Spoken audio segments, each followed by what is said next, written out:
Alright, so today I'm going to be taking a look at the latest Fortnite season, which featured The Simpsons. I'm going to be directly comparing the artwork, which was produced by a company that's valued at $22.5 billion with over 4,000 employees. And we're going to be comparing it against a game which is over 25 years old and a mod which is old enough to drive that was made by one person. So this is the Simpsons map created by Magoo.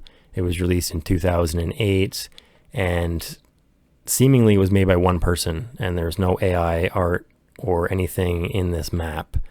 And when we directly compare it to the Fortnite season, which I have already accused Epic of using generative art in a different video, which you can check out if you're curious. But they've taken screenshots from the TV show and run it through an AI model to create art assets to put into their level. Whereas this creator didn't do that. They've done something different. And I want you to directly compare these two maps, because one is something which has been done for fun and one which is something that has been paid for by people to create. So Epic Games was one of the companies that did support modding back in the day, and they still do, because you can join the Epic Island Creator Program and, you know, put your maps into the game. And I do believe they deserve credit where credit is due, because comparatively, for example, like Valve, they have the Steam Community Workshop, which you can download, stuff from stuff from the community to play, but you won't necessarily get any financial aid for doing so.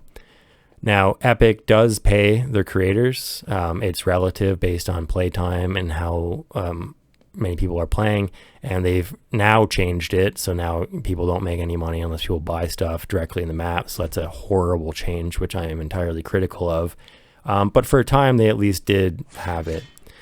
But I want to directly compare this because, you know, this is a map which is made by someone who obviously likes Quake, obviously likes The Simpsons, and thought, wouldn't it be funny to put that into the game?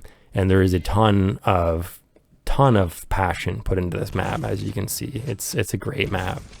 And, you know, I don't think the modern gamer who didn't grow up in this era understands, okay? Because back in the day you had one or two games, you know, and you would mod it. You'd download maps, you'd play it until the next one came out, which would come out, you know, probably a year later. But if it didn't, you could still mod your game like crazy and you could play it now. I still play Quake III Arena, okay? I actively play this game, okay, 25 years later. Will people be able to play Fortnite 25 years later?